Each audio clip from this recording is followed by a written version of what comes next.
Hey yo, it's Brian here. Today, talking about the San Francisco 49ers. Well, a lot has happened almost this past week. We had a playoff game, didn't really go out the way that we wanted. Robert Saleh is no longer the defensive coordinator for the 49ers.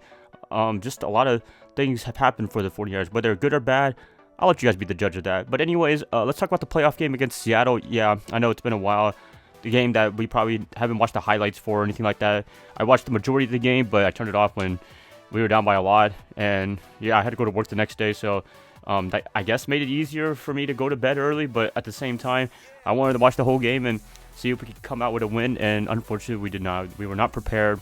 Losing 6-42, not the best way to go out, but hey, I'm proud of the 49ers the way that it turned out to be. Robert Saleh was the MVP, I would say, and the coaching staff. Without him, I don't even know we'd be in this position in the first place with all the injuries that we had on defense. Credit to him, credit to Kyle Shanahan for navigating all those injuries on the offensive side of the ball. You had a lot of guys like Brock Purdy, George Kittle recently, just now, Ricky Pearsall, a lot of guys in and out of the lineup. Brandon Ayuk not coming back to the team, and he's really not coming back to the team anymore, which is unfortunate right there. Just a lot of things that the 49ers had to go through a lot of adversity, and yet they were able to win 12 games, go to the playoffs, win a playoff game against the defending Super Bowl champions, and didn't win the divisional matchup, but at the same time, that's a pretty good run, I would say, for a beat-up team that has like a JV team, essentially. Not taking any shots at any players, but, when you're on your third or fourth string players, it's not the same as having Nick Bosa or Fred Warner, right? So, just looking at that whole season, hopefully we can come back stronger, have a fully healthy roster, draft better guys to improve the roster. Free agency is coming up. The biggest fish, I would say, is Juwan Jennings.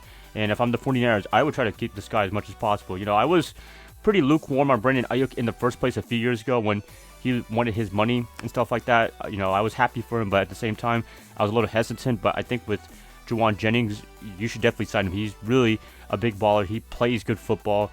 And will he demand a lot of money? Yeah, probably, but I don't think he'd be demanding like the highest paid receiver in the NFL. So if they can make it happen, that'd be great.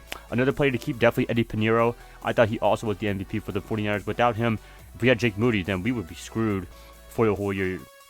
I'd say Eddie won probably like 2 or 3 games for us this whole year. The Arizona game from earlier in the year at Levi Stadium, that one he won for us big time. He's made a lot of clutch kicks. The one in Los Angeles Rams Thursday Night Football, the one I was at SoFi Stadium, he made some great kicks. I mean, this guy was the guy that we've been looking for since Robbie Gould retired from the NFL, essentially.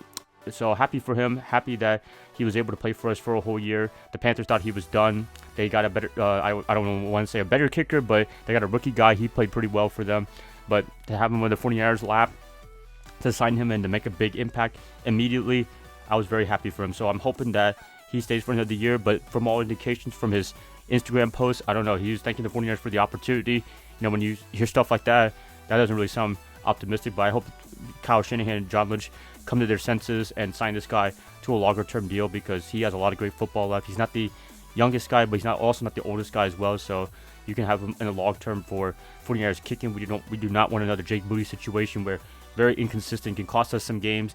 Last-second field goal, don't win us the game. That's not what we want. Eddie is the great guy to have in the special teams position, and I would definitely take him any day of the week.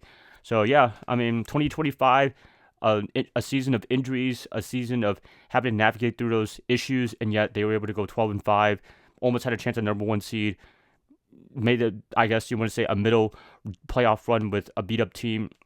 You can't be disappointed at all, although it's disappointing not to play the Super Bowl at home. I wish we really could have, but hey, what can you do, right? So, looking at all that, maybe the next few videos I could talk about who I thought played really well, who I thought struggled, stuff like that. Another tier list for the history of the 49ers. I'll definitely do that. Definitely. Oh, and by the way, condolences to John Brody, former quarterback of the 49ers from a very long time ago, way before my time. MVP, league MVP, very impressive there. Condolences to him and his family and the 49er family. Very good player, and hopefully they honor him in a great way possible for the offseason, stuff like that. So, yeah, condolences to John Brody's family, and, yeah, great 49er player, one of the greats. Wish could have watched him play. I've heard about him, but never got a chance. So if any of you guys are old enough to watch him, please let me know how he was as a quarterback for the 49ers. But anyways, going back to the video, 2026 offseason, very important for the 49ers. Got to sign some guys. Got to address the whole injury thing. John Lynch, Kyle Shanahan recently had a press conference talking about how the season went. People were asking about stuff like the substation, the whole thing being next to the practice field and maybe causing injuries. There's a conspiracy theory about that. I don't know if that's true or not. Maybe it is, but hey, is it a coincidence that the 49ers are the most injured team in the NFL since 2014, since Levi's was there? I don't know. I'll let you guys decide on that, but they actually addressed that. I'm a little surprised.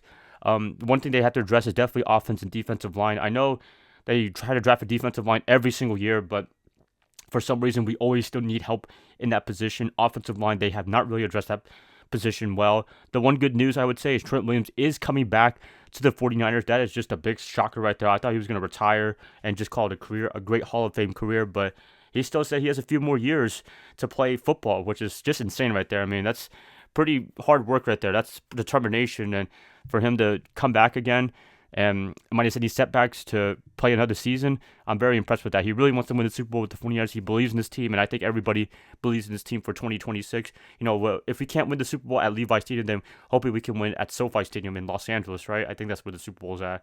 That'd be cool right there. That'd be a nice consolation prize. But anyways, happy to have Trent back, minus any setbacks. And yeah, just hoping the team gets healthy as much as possible.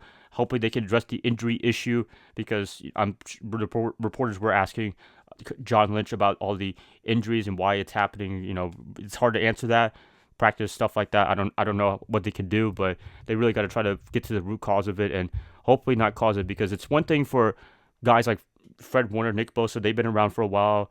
They played a lot of football. They have a lot of wear and tear. Maybe it just caught up to them. But a lot of young guys like Mykal Williams and some of the other rookie guys, they're getting hurt. Like, that just doesn't make any sense because they haven't been in the league that long yet, and yet they're still getting hurt in a very fast clip. That's just really concerning right there. So I'm hoping that they address that in the offseason some way, shape, and form with the doctors or with, I don't know, engineers of the substation, whatever that was. But anyways, guys, yeah, just talk about 2025, what I thought about it. Oh, also Mac Jones, MVP for the 49ers as well, kept us afloat for the whole playoff race, NFC West race. I'll give him credit. I think he was 5-3 as a starter, so that's pretty good.